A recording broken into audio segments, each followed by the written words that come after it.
Laing Kapuso Barangayan on Wheels ang ipahigayon sa Kapuso Network dito sa Dakbayan sa Dagupan sa Pangasinan. Ano ang report ni Chelo Valiena. Isa'y pasalamat sa GMA Network sa pagsaulog sa ika-70 katuig nga anibersaryo. Subling mipahigayon ang GMA Regional TV ug Kapuso Barangayan on Wheels sa Dagupan City. Kapin 100 families sa Barangay Bunuan, Giset ang nahatagan og regalo.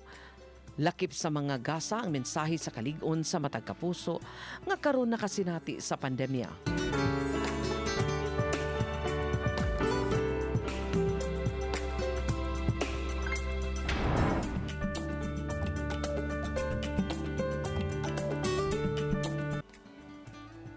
Aron masunod ang gipatuman nga health protocols, dunay disinfection sa Bunuan Giset Covered Court ug nagsilbing venue sa kalihukan.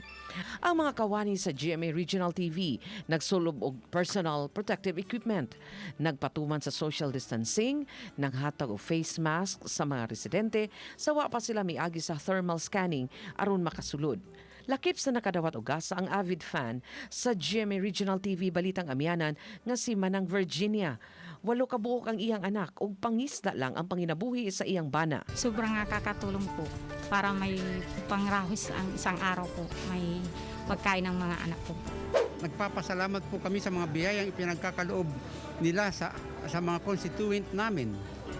At sana po tuloy-tuloy po sana ang pagbigay ng mga goods para doon sa mga least fortunate na mga tao. Padayon ang among baruganan ug panaad nga kinasingkasing nga magsilbi alang sa mga Pilipino. Chelo Valiena, Balitang Bisdak.